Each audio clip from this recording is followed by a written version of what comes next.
Happy birthday, beautiful people. I am Vicki Jeter, your Minister Spiritual Director for Louisville Center for Spiritual Living Teaching Chapter.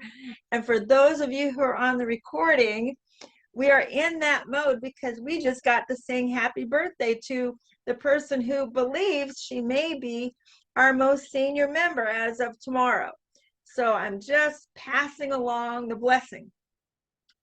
Now, first, I want to start today by saying thank you to all of you who were able to be with Vernon and I for our Zoom on Friday celebrating my minister's license. And I want each of you to know that if ever you want to schedule a personal Zoom and just invite your whole world to come on the Zoom, it's an incredible experience to have people from all parts of your life just come and hang. And it's like, so what would I do with that? But it's amazing what people will do just coming to meet each other. And I'm really discovering that there is such a richness there. And so many people have come 2 or 3 times for things that Vernon and I have been doing. And we just want you to know that if you would like to schedule one, you're welcome to use this Zoom if you schedule it with us, because it's a richness that's really what our spirituality is all about, in creating a world that works for everyone. And so just taking a breath here, because the thing about that for me, this month is Black History Month. And as I have really been in prayer and considered what Black History Month means to us today, it's really occurring to me that a part of what that's all about is people knowing who they are, where they came from, so that we can then know collectively where we're going. And so we have Black History Month, and then next month, some of you may realize, is actually Women's History Month. And sometimes things like that get put out there and people think, well, is that really so special? Does it really help to do that? Does it really help to segment off a group and say, okay, well, now we're celebrating you?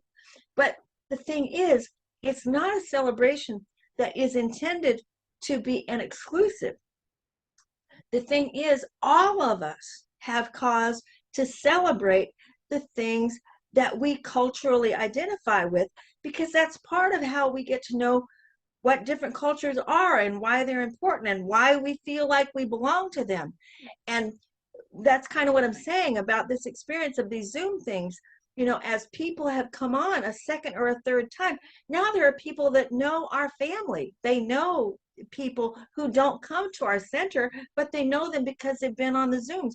And then that means they know us so much more, And so when you think of, like, it's Black History Month, or it's Women's History Month, or any of the numbers of other things, one of the things to think about for ourselves is, where is the time and space that I fall into one of those categories, where I get to know my deeper history a little bit more, and then I can share it with other people. Because as we discover that we all have cause to honor our histories, honor that generational connection, and honor those places.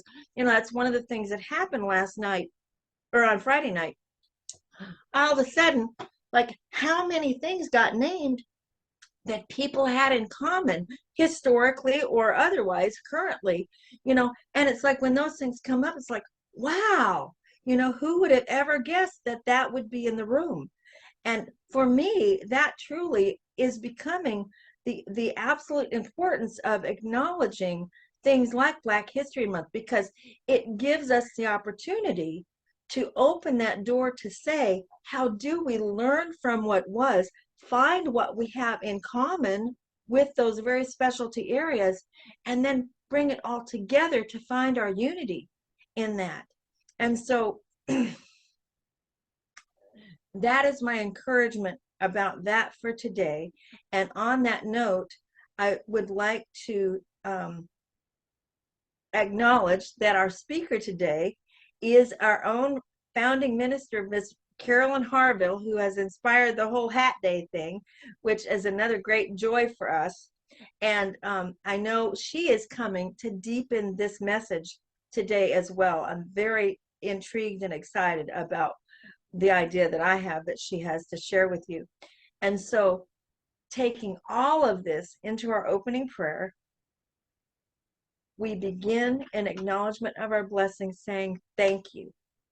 Thank you, thank you, thank you, Spirit. Thank you for this opportunity. Thank you for this time.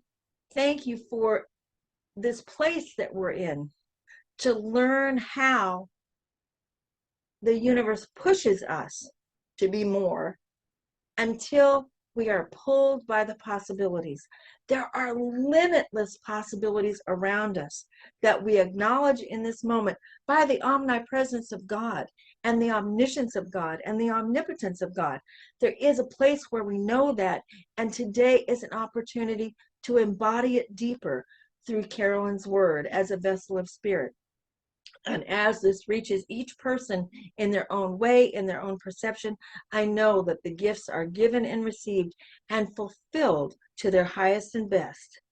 Thank you, thank you, thank you, God, for this and so much more. I release it, I let it be, and so it is. And so we do welcome you to Louisville Center for Spiritual Living Teaching Chapter. Vernon and I light the God candle each Sunday, knowing that that light of spirit shows the way to get you here, whether you're here with us right now or whether you're watching on a recording later. We thank you for your presence, and we want you to know that you're welcome no matter what your path of faith has been, and no matter where you've come from or where you're going, you're welcome here. And this brings us to our opening song, which truly opens us to dive deeper. Oh, Vernon's telling me you didn't tell him what it was.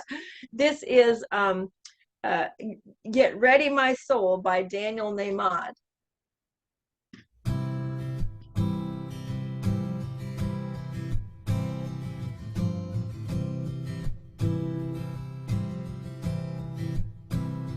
Get ready, my soul. I'm diving in. Get ready, my soul. I'm diving in to the deepest kind of love, to the sweetest kind of life. Get ready, my soul.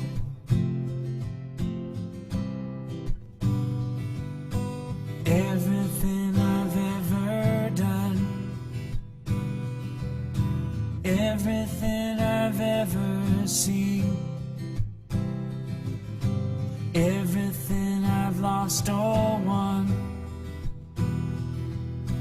everything I've ever dreamed has brought me here to the present moment, here to a new beginning here. And I'm seeing life so clearly now. Get ready, my soul. I'm diving in. Get ready, my soul. I'm diving in to the deepest kind of love, to the sweetest kind of life. Get ready, my soul. 'Cause here I go, deeper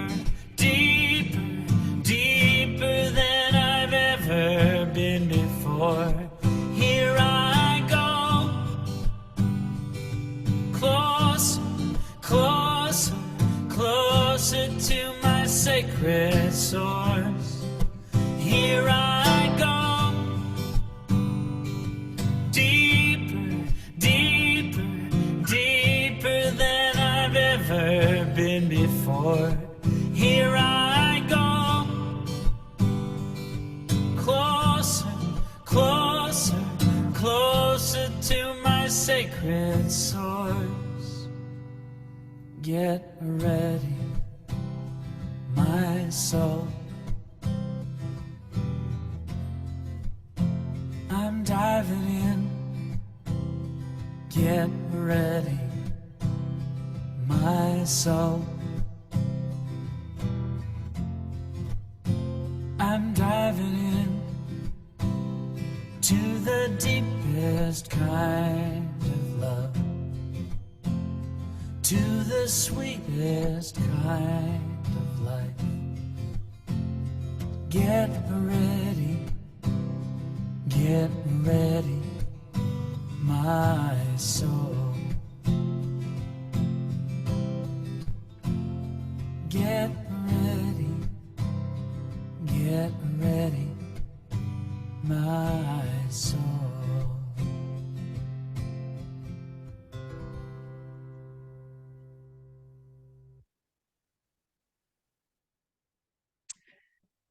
And that takes us into our mission and vision.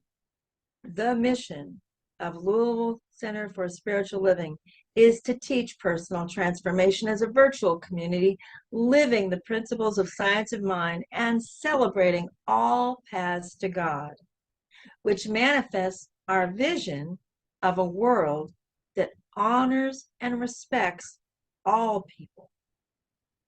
And so we realize that all of this is only as good as can actually change your life. And so each week we have an application of what we believe. And we've been walking through what is called the Declaration of Principles of Science of Mind. And so this comes as the next piece in the declaration. Spiritual living is only as good as we can relate to it in daily living. That's actually not in the declaration. That's my cue. And that being the case, we believe in the direct revelation of truth through our intuitive and spiritual nature, that anyone may become a revealer of truth who lives in close contact with the indwelling God. And any of these that we walk through each week, you guys, sometimes the actual talk doesn't touch on what the Declaration of Principles has spoken to. But if you have a question about that, bring it to sharing time or catch a practitioner, because these statements and affirmations are intended to bring this teaching alive in your life. And with that, this is going to bring that right into manifestation as I turn this over to Miss Katrina Darrow, who is our practitioner of the week. Good morning. I am absolutely delighted and excited to be able to share with you this morning this uplifting and inspirational video that basically, when I heard what the topic was, it led me on this trail of wonderful self-exploration to find this. So this morning, I'd like to share with you Reverend Beckwith, Michael Beckwith, and Oprah Winfrey in our video.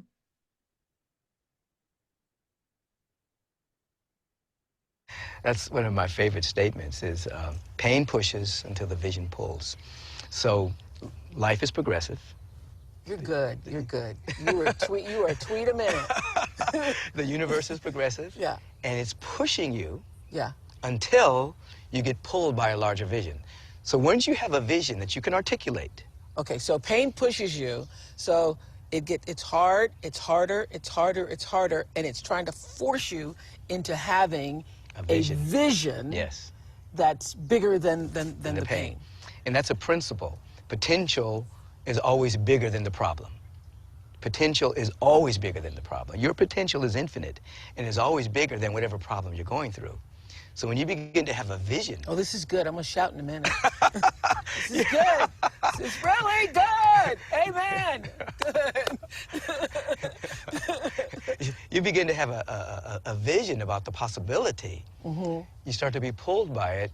And then once you really sincerely embrace it, Yeah. and your life begins to be, okay, when I wake up this morning, I'm going to walk in the direction of my purpose. I'm going to walk in the direction of my vision. I'm going to walk in the direction of that possibility and the potential. Yes. Instead of allowing myself to go, oh, woe is me, or I can't believe, or that. Right. I'm going to walk in the. Right. This is a good talk. Then you're not pushed. You can preach it. You can preach this.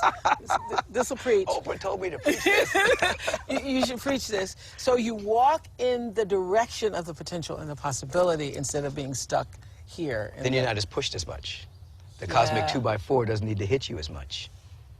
Wow. You're pulled. You're being pulled more by joy, and it's like, I'm being pulled by something. Now, it doesn't mean you're not going to have challenges. Of course. Of course. We're not praying to live a challenge-free life. We're praying that the challenges that come activate latent potential. So I am delighted that I got to share that video and take a moment to breathe in the words that Reverend Beckwith just shared with us. And for our reading and contemplation time, I'd like to read to you a story. Consider the story of two stone masons. You walk up to the first stonemason and you ask, "Do you like your job?" He looks up to you and replies, "I've been building this wall for as long as I can remember. The work is monotonous. I work in this scorching hot sun all day. The stones are heavy and lifting them day after day can be backbreaking. I'm not even sure if this project will be completed in my lifetime. But it's a job. It pays the bills." You thank him and you thank him for his time and you walk on. About 30 feet away, you walk up to a second stonemason. You ask him the same question. "Do you like your job?" He looks up and replies, "I love my job. I am building a cathedral. Sure, I've been working on the wall for as long as I can remember. And yes, the work is sometimes monotonous. I work in the scorching sun all day. The stones are heavy and lifting them day after day can be backbreaking. I'm not even sure if this project will be completed in my lifetime, but I am building a cathedral." So let's breathe that in for one moment.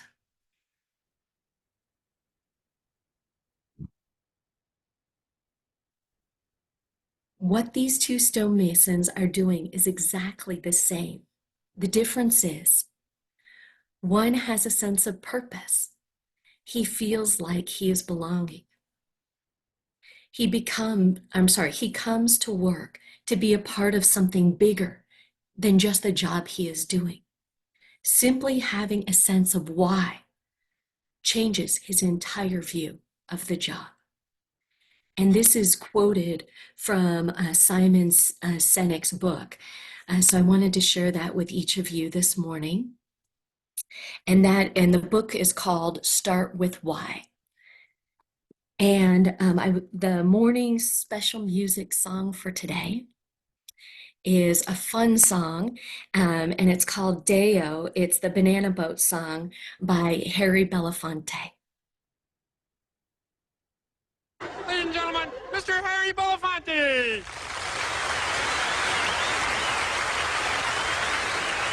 Hey-oh, hey-oh.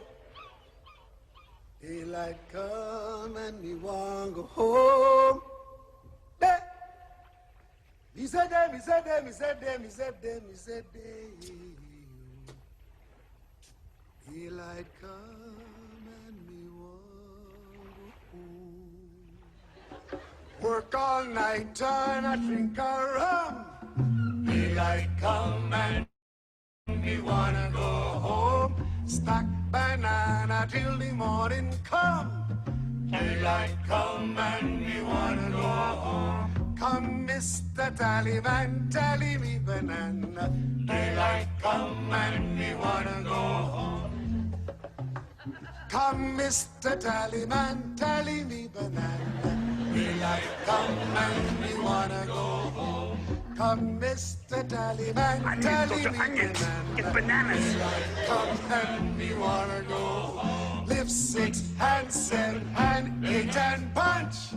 Daylight come and me wanna go home. 6 and 7 and I don't even 8 know what and those are. punch. The bananas. They're yellow. Go pick the bananas. Keep singing. He's a day, oh. Daylight come and me wanna go home. He's a day, oh. Daylight come and me wanna Stop that. Pineapple. all right, banana. Pineapple.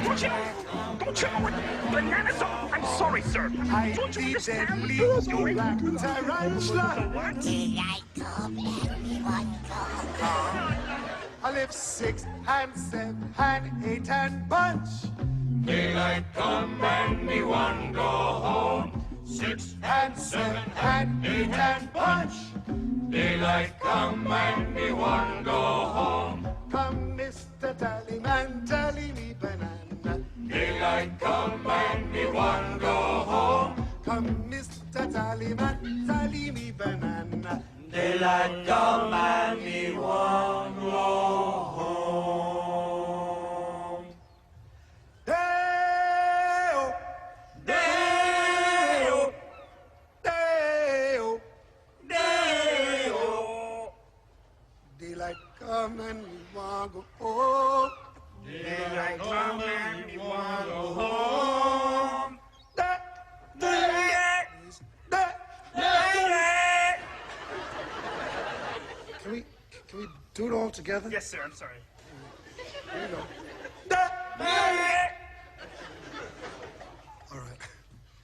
We said that, we said that, we said that, we said that, we said that, yeah, yeah, you.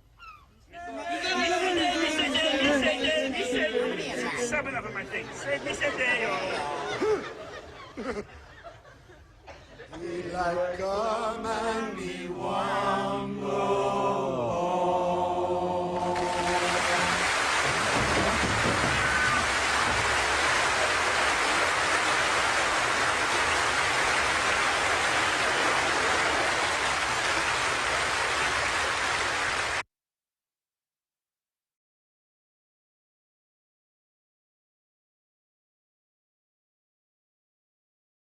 I love that song. It's just so much fun. You know, it's just fun to watch and to listen to. Vernon, you want to put up the first slide?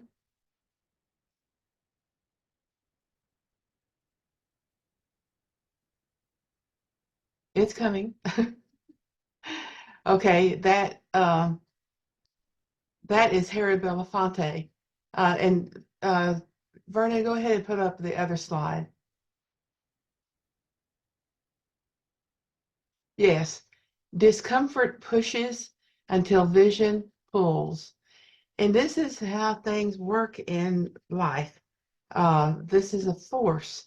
I loved it as I was researching this. I came across the overhead, but I couldn't copy it. But anyway, it had this pain pushes, vision pulls, and underneath it, it said force. And this is a force of nature that works over and over and over again. The discomfort, whatever that may be, pushes us to find a resolution, to find something that will feel better. And vision then pulls. When we get a clear vision of what it can be, what life can be, then vision pulls. So you take it and look at it in all these different ways. We are born into chaos. We are born, we leave our mother's womb in the comfort and the total balance of everything that's needed, supplied when it's needed. And then we come into this chaotic world that is bright lights and noises and discomfort in being cold or being hot, but mostly it's usually too cool. But then we get the comfort of being warmed up. So just to say that we're born into chaos, and it begins our journey of seeking to make things better. So a baby doesn't have a lot of tools. They have their crying and their whimpering and those sorts of things, but they're learning every day, learning how to live in this world that they have been born into. Michael Beckwith from that was a great clip.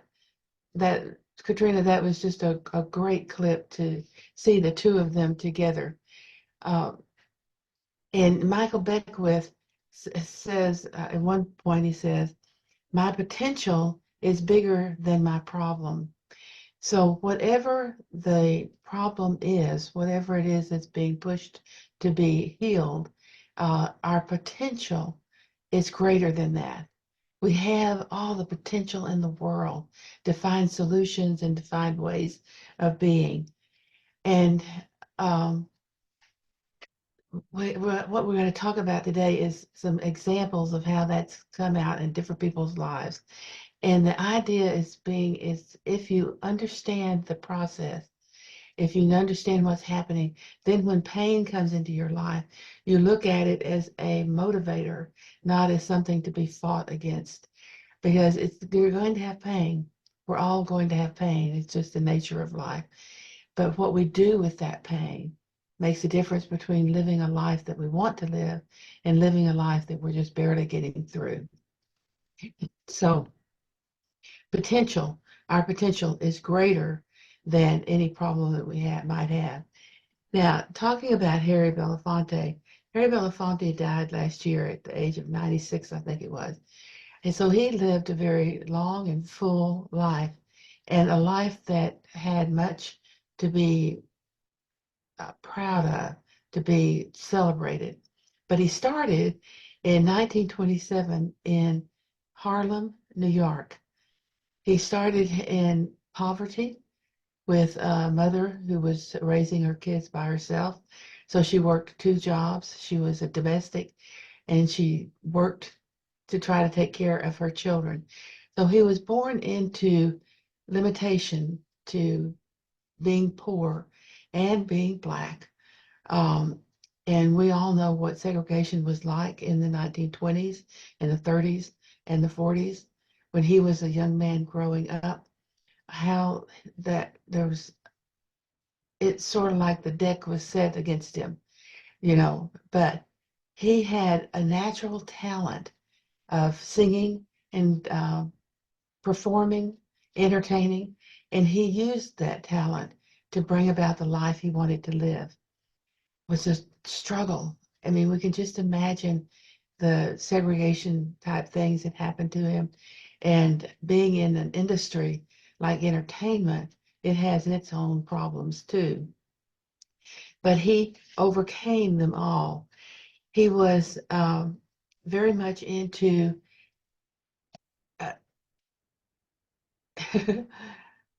into fighting prejudice, into fighting the segregation, into fighting the assumption that one person was less than another person. And he fought that all through his life. And he used his influence to do so. And he was very active in the movement. He walked with Martin Luther King Jr. He was active in several initiatives over his life. Some he started himself, and some he joined in others. So he was very much a man living the life that he wanted to have lived.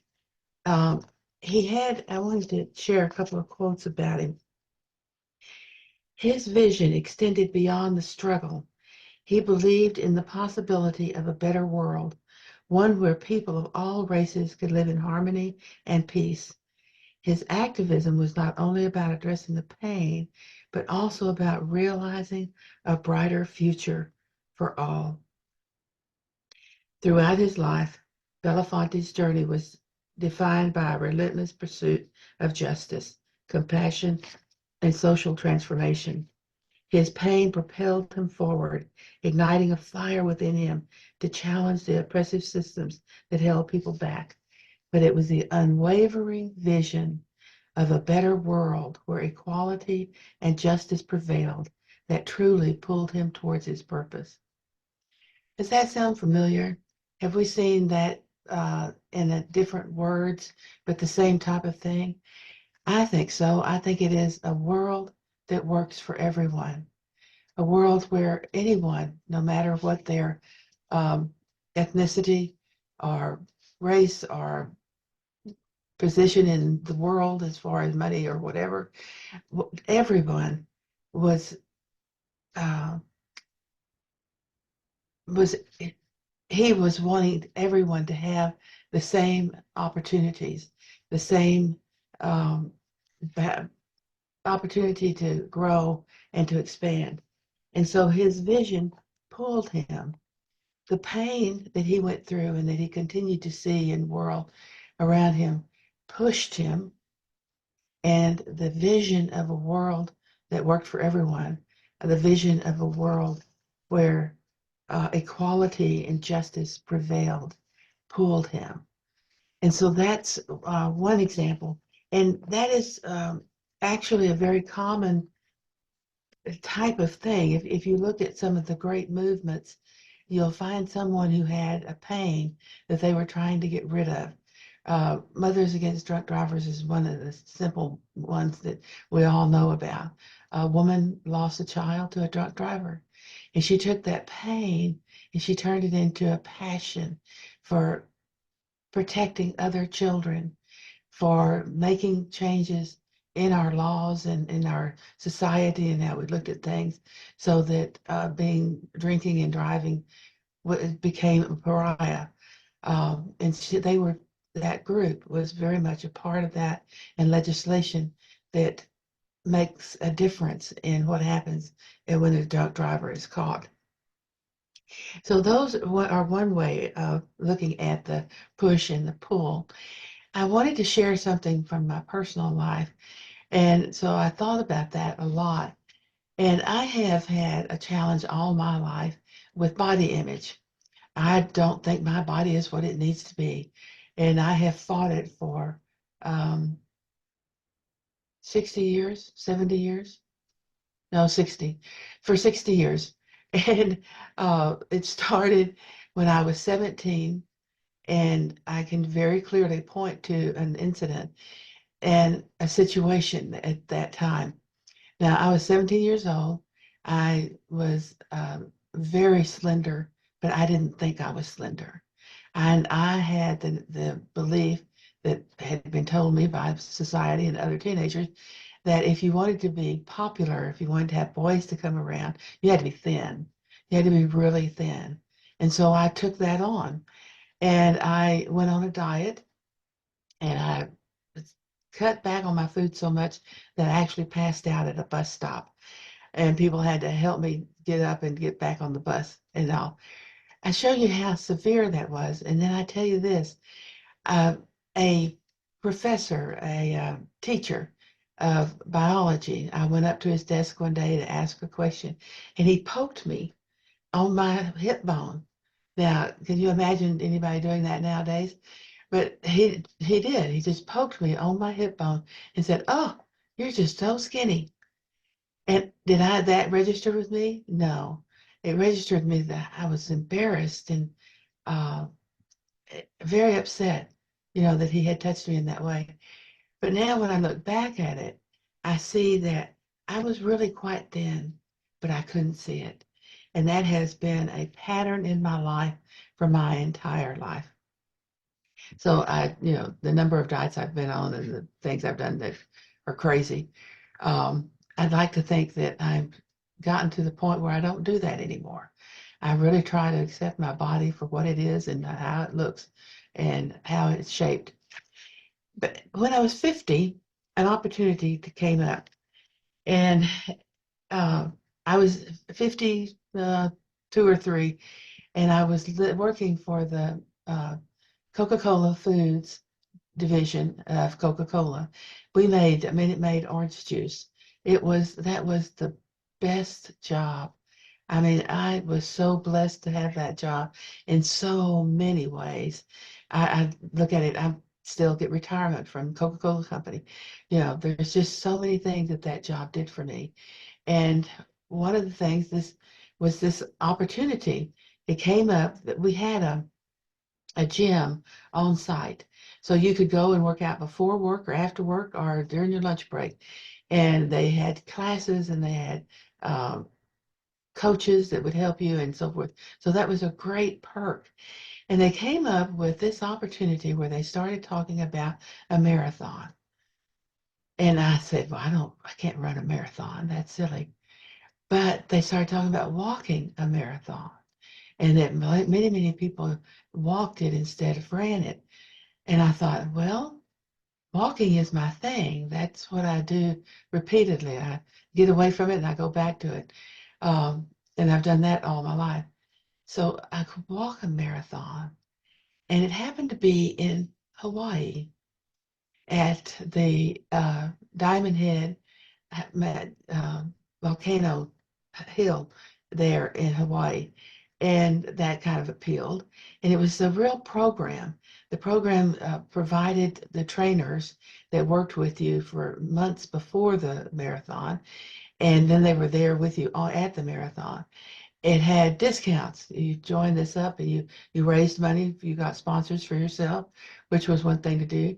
But also when you got ready to make the trip, there were great discounts for the hotel, for the airfare and all of that.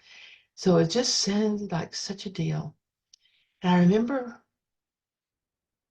reading the brochure and thinking about it and wondering about it. And I thought, you know, if I walked a marathon, I would be an athlete. And I could never deny that I was an athlete for the rest of my life. So I thought about that, and I thought about that. And I talked to my daughter, Tracy, and she thought it was a great idea. And she would come and be my pit crew. So I signed up and I started training. And I didn't train as much as I should have probably, but I did train. And I worked at it trying to get to where I could walk up a slight hill because Diamond Head is a slight hill all the way up. Then you got to turn around and go down. But first you got to get up. So I did all my training. We went to Hawaii. We went sightseeing. We had such a good time. And then at 4:30 in the morning, I was in the downtown area and I ready to walk. I'm outfitted out. Now I've got my shirt that has all my sponsors written on them, and uh, my hat. You have to have a hat, and I was ready to go. And so I took off walking. Before I got out of downtown, my hips hurt. They just did. And I knew that they were going to hurt the whole time. And they did. And so at, 26.2 miles, that's a lot of miles. It's a lot of steps. Never figured out how many steps it was. I should have. But I never figured that out. But it was a lot. I can tell you that much. And we got to the halfway point and I thought about quitting. But I think I can remember thinking, and I've been so far. I'm halfway. I'm halfway. All I have to do is just finish this, and they can never take that away from me. I can never, ever not be an athlete again. So after I put on clean, dry socks and had an energy bar and water, I got up and took off again. It was getting hotter, but because my walk lasted 8 hours and 32 minutes. That's how long it took me to walk 26.2 miles, and just one step at a time. Well, about 3/4 of the way through, I was walking by one of the water stations. They were wonderful. People would set up a water station and they'd have cold water for you and ice many, many times. And they would be there on the side of the road and they would walk along with you and give you water. And they were just a wonderful encouragement and all of that. Well, I walked by this one thing and I did get some water. And he said, honey, we got to take care of you. And it was a gentleman, and he said, "Oh, yeah, we got to take care of you. You're so red in the face. Are you okay?" "Yeah, I'm fine. I get red in the face. That's just part of who I am." Yeah, my daughter does too. We just get red in the face, but we're still okay. He said, "Yes, but we got to cool you down." So he took my hat and he filled it with ice, and then he plopped it back on the top of my head. So I had ice dripping down my face and my neck and my back and all for the next several miles because it just slowly melted. It was funny. I thought I would feel like my head was freezing, but it didn't. It just felt cool. And so I did. Just kept walking. The last 3 miles, my motivator, my coach, my mentor walked with me the entire time because I was so close to quitting. It was just everything hurt. It was so painful and everything just hurt. But she kept saying, "Yes, but look at how far you've come. Look at how far you've come. And you have such a short distance to go." And so I just kept doing that short distance. I finished that marathon, and no one could ever take that away from me. I'm an athlete, and I can and I can do what I need to do with my body when I need to do it. When I went through the liver transplant, part of it, I remembered that and thought, yes, but you can do that. You and your body can work together to accomplish what we need to do. You can do this. We went that night. I share this. That night they have a celebration and they have refreshments and they want you to come. And my coaches said, "You got to come. You got to come see it." And come see what? See the marathon walk. Because everybody has their own unique marathon walk, but they all are a version of limping along and dragging your feet and all. So there were hundreds of people at the place where we met, all walking with a different kind of look to them, but it was fun. So for me, that was the push was I wanted to feel better about my body. I wanted to feel like my body and I worked together. And the pull was the the finishing of the marathon, completing it. And I that was the pull and the push of of that particular goal in my life, that vision in my life. I want to share one more story because it's a different kind of uh, setting for the vision. And many of you may have read it. It was in Science of Mind magazine. Um, let's see, what month was it? Oh, I don't know which month it was, but November.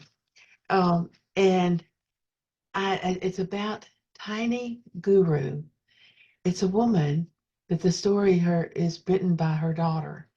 And Tiny Guru, the tiny, that's her stature. She's just a tiny woman. And Guru was her way of living life. She was and is a meditator and a great spiritual person who influenced people around her and supported them in great and wonderful ways. Um, and her daughter is Mary Davis. Now, this part and their lives have changed. Tiny has uh, dementia, and it has progressed. And Mary has made a commitment to be a companion and a helper. That is her vision, to be a companion and a helper to her mother, Tiny Guru. And so every day she goes to visit.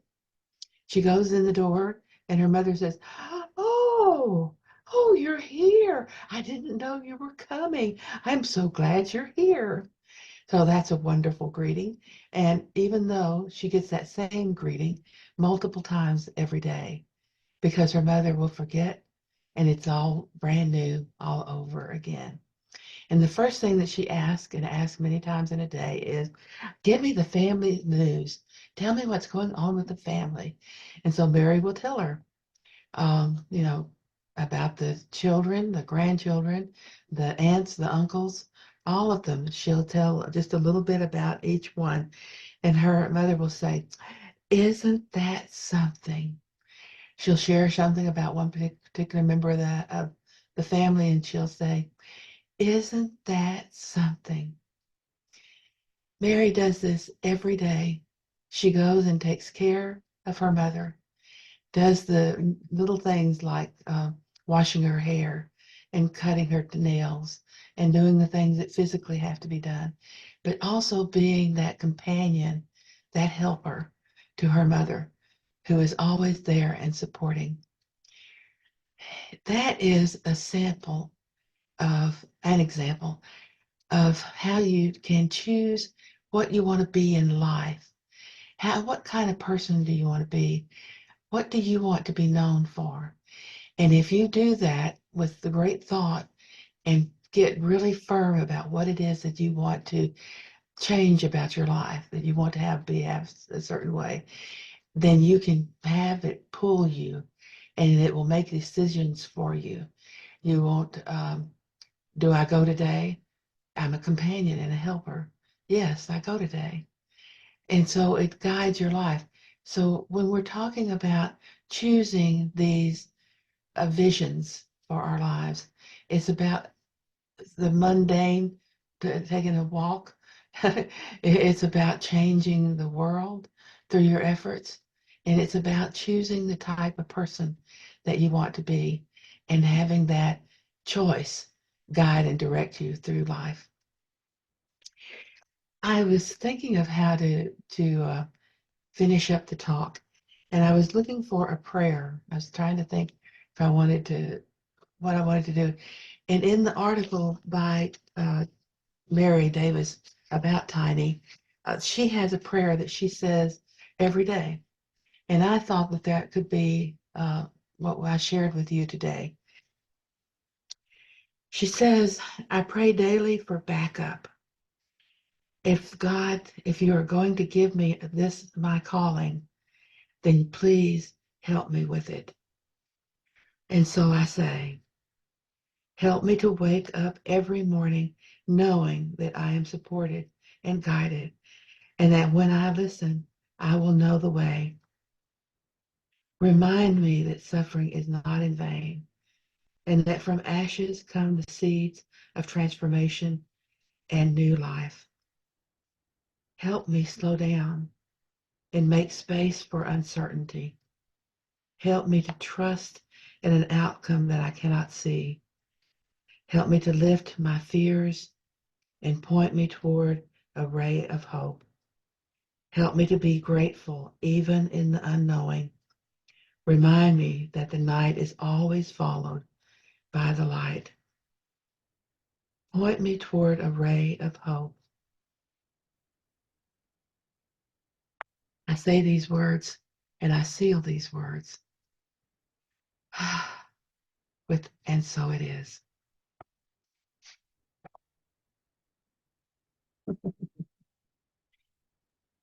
That's Thank my talk. Thank you, Reverend Carolyn. Wow, you're an absolute inspiration and athlete. Thank you for sharing your story with us. It was so inspiring. And thank you all from the Louisville Center for Spiritual Living for all your time, talents, and treasures that you share with each one of us. Each gift that you bring with your presence is absolutely divine and heartfelt, and I appreciate each one of you. The ways that you can contribute your prosperity and abundance would be mentioned in the chat or the newsletter. And our affirmation for today and for the month of February: as a vessel of divine spirit, I am persistent, I am prosperous, and I am focused on limitless possibilities in life.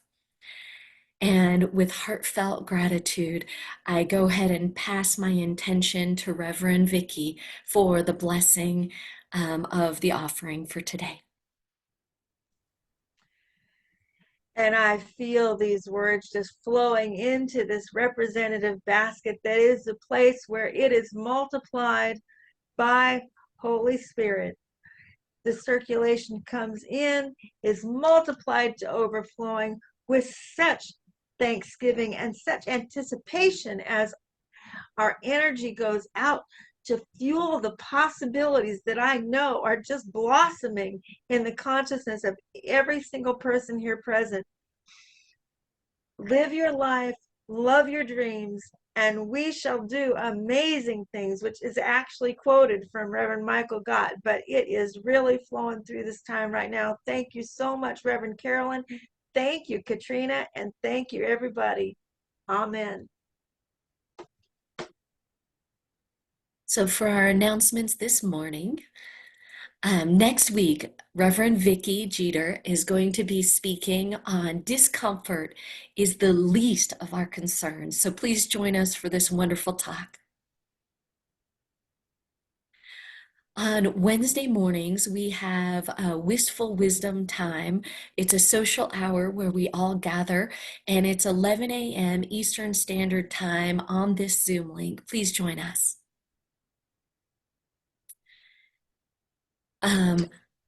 Vicki, can I turn this over to you? You absolutely can. Katrina and I told her when we were previewing for today, I said, I think I'm going to throw an extra announcement in there. So when you run into it, just turn it over. I have been praying about Easter is coming. Easter happens on March the 31st this year. And I really, really love these opportunities to create extra sacred space.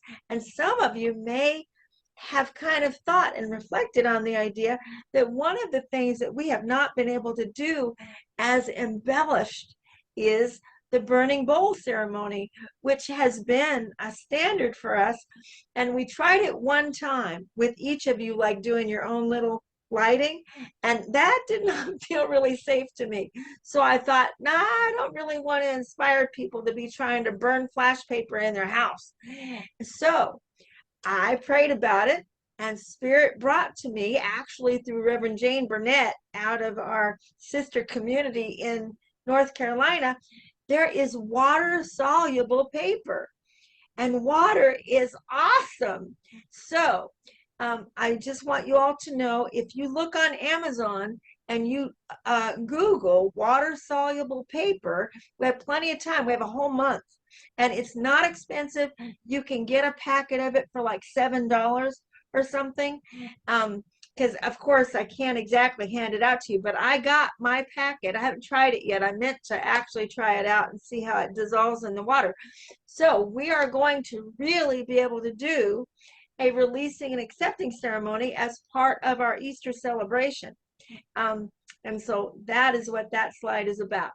And you can go on to the next one, Vernon. So I'd like to invite each of you to join us for sharing time. I will be available for any kind of spiritual prayer support also. So please stay after the service and benediction and closing song for sharing time. And my favorite part of the service is reminding you of the magnificence that you are. So please remember, you are magnificent. Our closing song is Get Up by Amy Steinberg.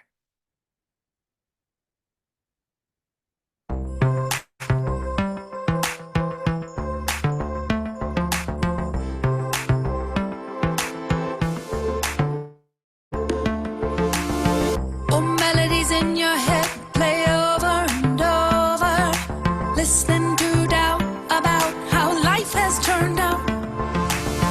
I'm here to tell you it's not over, not over. Time to rise again, it's what life is about. Yeah, don't you know? This road we travel twists again and again. We can never go back, so keep on looking ahead. I'm here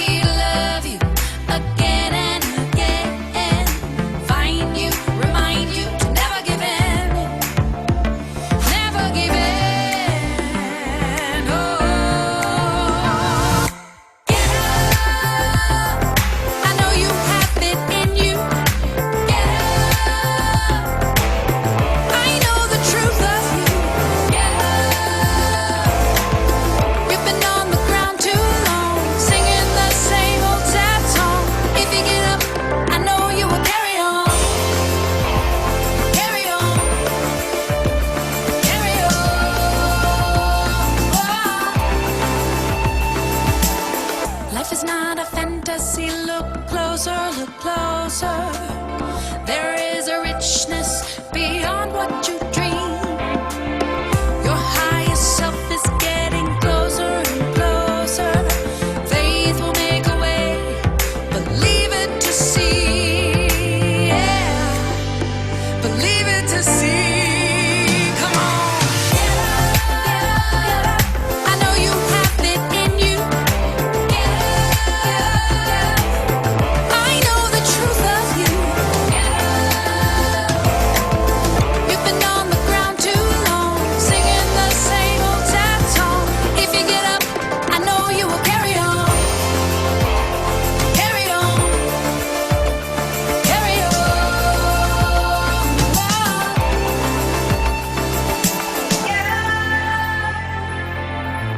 This is your time now. Remember who you are. You are wise and you are strong. Always all right all along. You will get up and I know you will carry on. Yeah. Carry on. Come on. Carry on. Come on. Carry on. You will carry on. Get up. Yeah. Get up. You will carry on. Get up. Get up. Come on. Carry on. Get up. Get up. Get up. You will carry on. Carry on.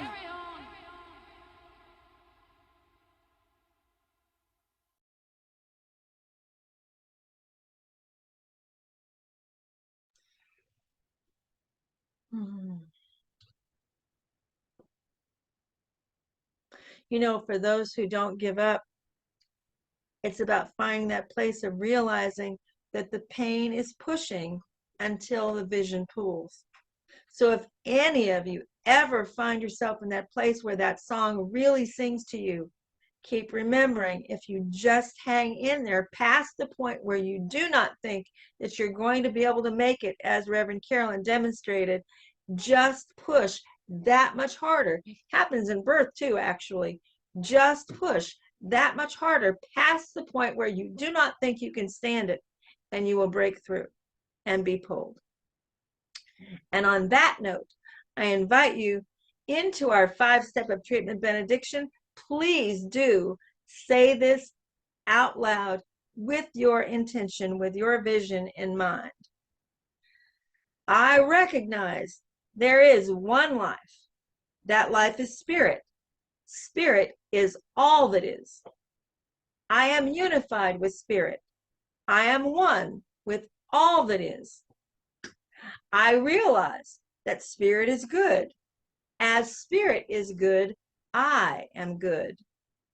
All good expresses in, as, and through me now. Thank you, spirit. I release it. I let it be. And so it is.